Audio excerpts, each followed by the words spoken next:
Welcome to the grind. There's a 2-hour window I get to see my woman. There's a clock ticking on her. It ain't my friend. Work wasn't easy, but we've been fit. Oh, I'm home, and she's off to bed. Oh, no. Money, my baby liar. Welcome, everyone, to another edition of the Daily Grind. I'm your host, Devin Murray. How was everyone's weekend? Mine was okay. My Ole Miss Rebels lost in glorious fashion to the Georgia Bulldogs. To cheer me up a little bit, my Grizzlies beat the Clippers. The James Harden experiment, total failure already? Gonna get better? Doesn't look like it. So I only took one bet this weekend. Mostly did college football and NFL stuff, and I haven't really been posting that on Twitter, and I didn't do so hot, so let's not really talk about it. But the one NBA bet that I did take was the Knicks minus 10.5 yesterday hosting the Hornets. I didn't think the Hornets were going to come in with a lot of energy on a Sunday afternoon game. Those either kind of go one of two ways, like either you just got up or you're up and you're ready for this game and it's a big matchup. And no one was super excited about this game. And it kind of went that way from the jump. The Knicks led by 10 at the half and then just kind of poured it on. And so even though I think that the Knicks have kind of quit on this season as far as their aspirations, I don't think you can really quit on Tom Thibodeau like while you're on the court. So let's call them like the quiet quitting Knicks, where they're still going to get it done.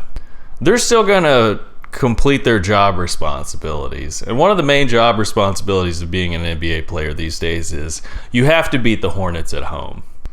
And with that, let's get into this evening's games. We've got 4 games tonight, and we're going to start with those New York Knickerbockers showing up in Boston to take on the Celtics, where the Celtics are 8.5-point favorites. It's where it opened. Some books have moved the line up to 9.5.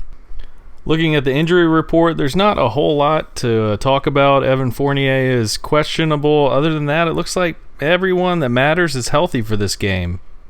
This is the national game tonight. It's the first of a doubleheader on NBA TV, so I would expect for all of the main guys to get plenty of run tonight. As far as the betting sentiment tonight, the public loves the Celtics at 8.5, and a lot of the sharp money is coming in on the Knicks. Now, I mentioned that the Knicks played last night. They're one of 2 teams on a back-to-back tonight, so they traveled from New York to Boston. Short trip for them.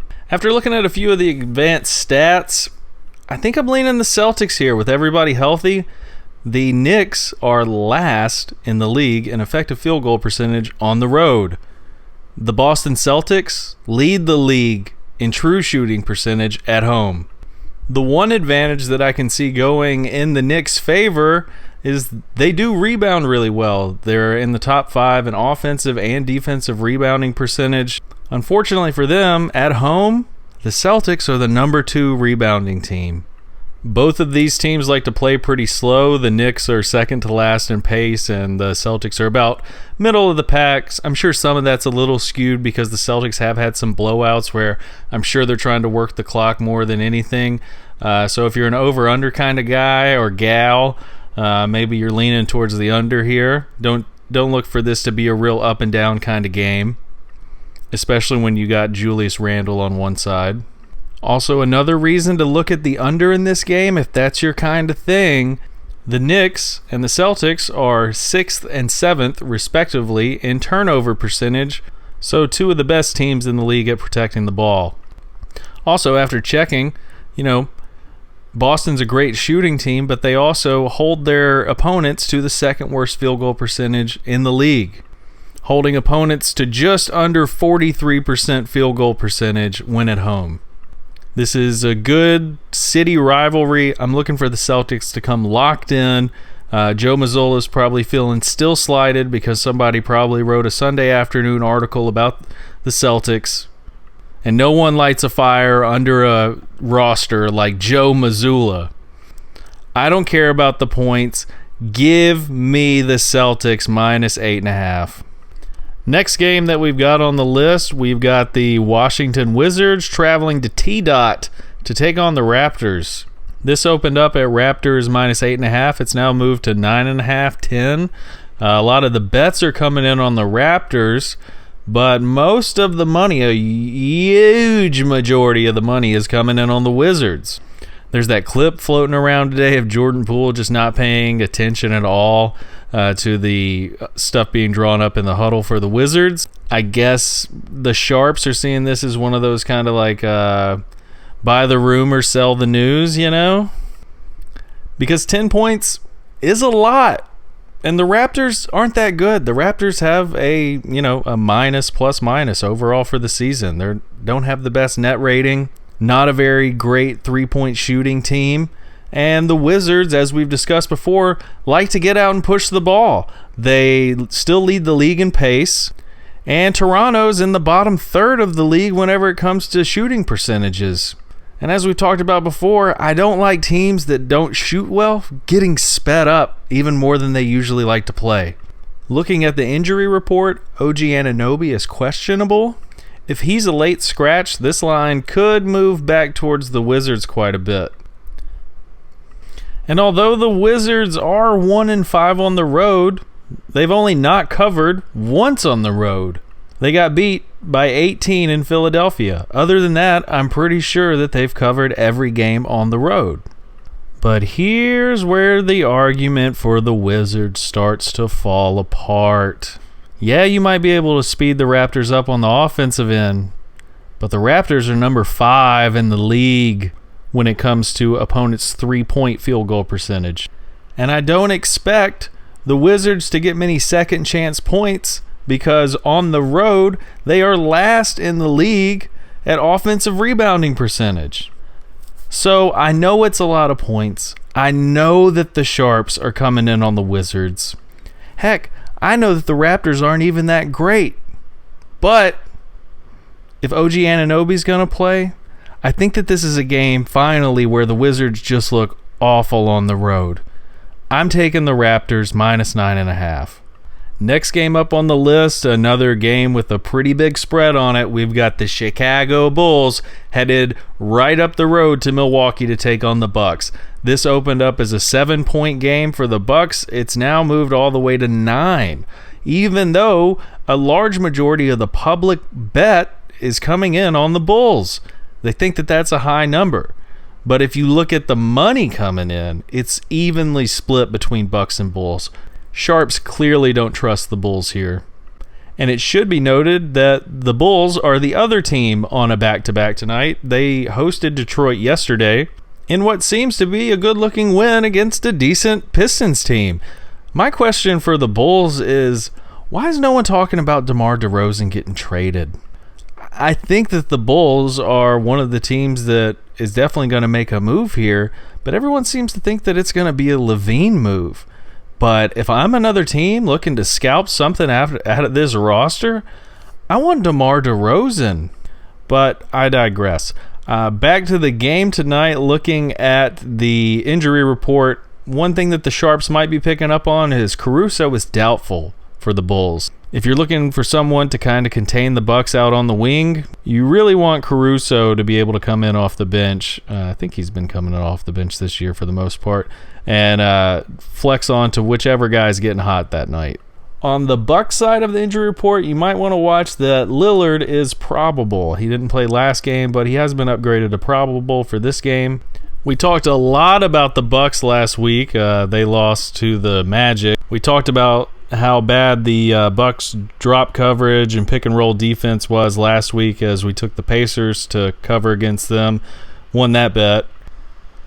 But I think that this is a pretty good line by Vegas. I'm really keyed in on whether or not Caruso and Lillard play because, you know, the Bulls are one of the worst three-point shooting defenses, bottom 5 in the league. And the Bucks tend to shoot a little bit better at home. It will be interesting to see which one of these teams is worse on the pick and roll whenever Chicago's got the ball. As we covered, the Bucks have just awful pick and roll defense. And the Bulls are not that great at the offense. Again, this might be a game that you're leaning towards the under because neither one of these teams really is an offensive showcase. It's funny if you go in and look at pick and roll man possessions, the Bucks have the worst offensive rating on pick and rolls with the roll man, and the Bulls have the worst defense. So again, if Dame is active and they can make them hedge out on those screens out towards the perimeter, it looks like the Bucks should be able to get whatever they want inside. It is a little peculiar that the Bucks are so good on the inside, yet they're not a great rebounding team. But to surmise my opinion on this game, with the Bulls playing yesterday, getting a win, the Bucks having lost 2 in a row on the road, coming back home, if they get Dame tonight, I think that they get a little hot. I think that they have to come out with a sense of urgency to get this week started off right. A bad case of the Mondays for the Bulls. I don't care that the line is moved towards the Bucks and it's gone from 7 to 9. I think that the Bucks blow out the Bulls. I'm going to wait, see if Caruso's playing. If he's not playing, I'm definitely taking the Bucks, but it will be interesting to see how that line moves. So right now we're going to put in a tentative Bucks -9, but check on Twitter to make sure for the confirmation. All right, last game of the night. The Cleveland Cavaliers are headed out west to Sacramento to play the Kings. This opened up at Kings -1. It's now Cavs -1.5. De'Aaron Fox is listed as doubtful. Trey Lyles is still out for the Kings.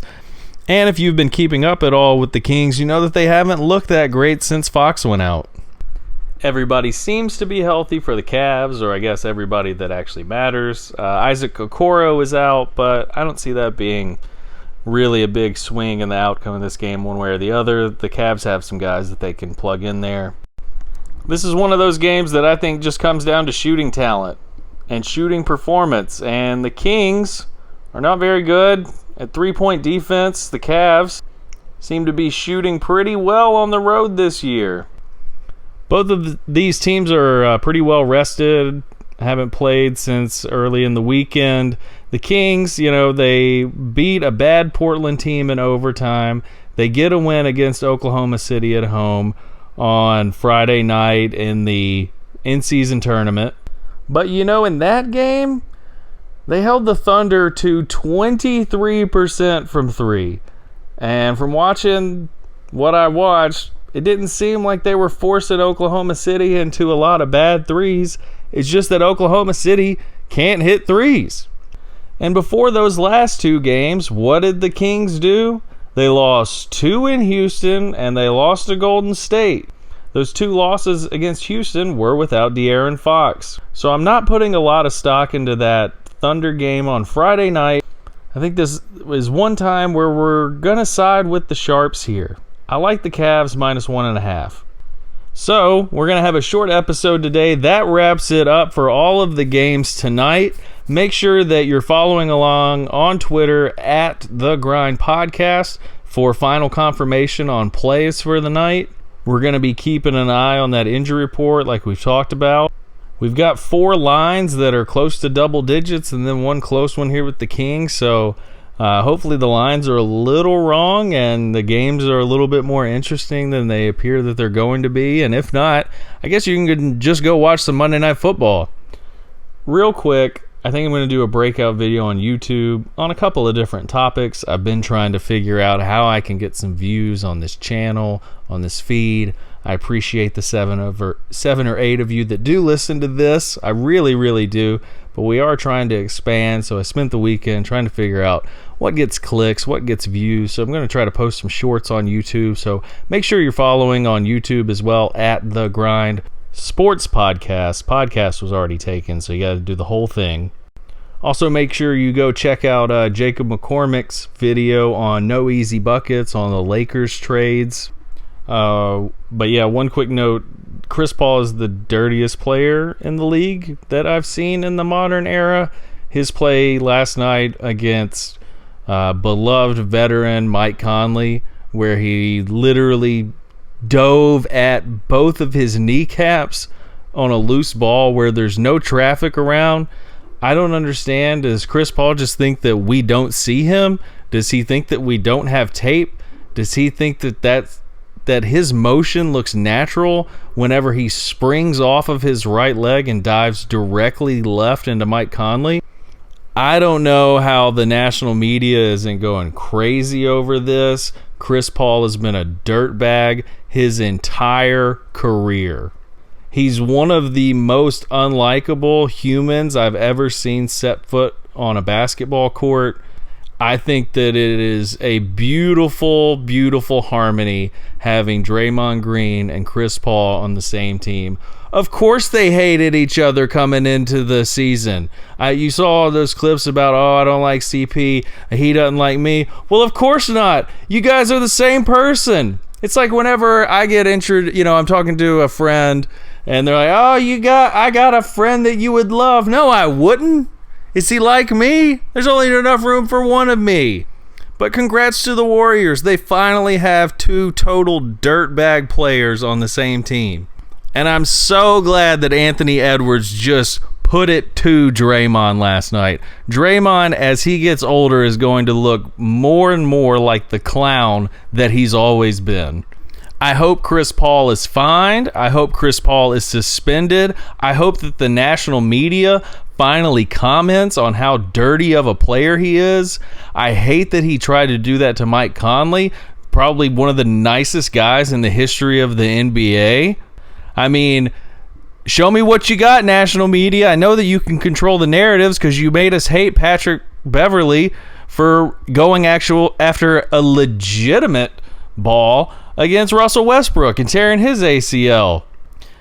Whenever we talk about dirty players, this can't be a results-based conclusion.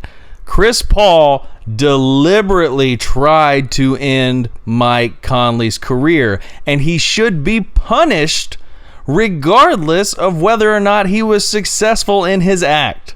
Okay, I said I was going to make a breakout video. I'll go make the breakout video. Let me get to that.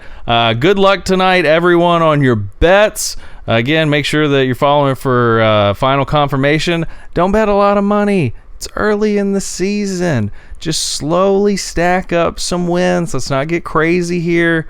Don't put your mortgage on it. You need your lights on for the rest of the week. It's getting cold outside. Make sure you got enough to pay the gas bill.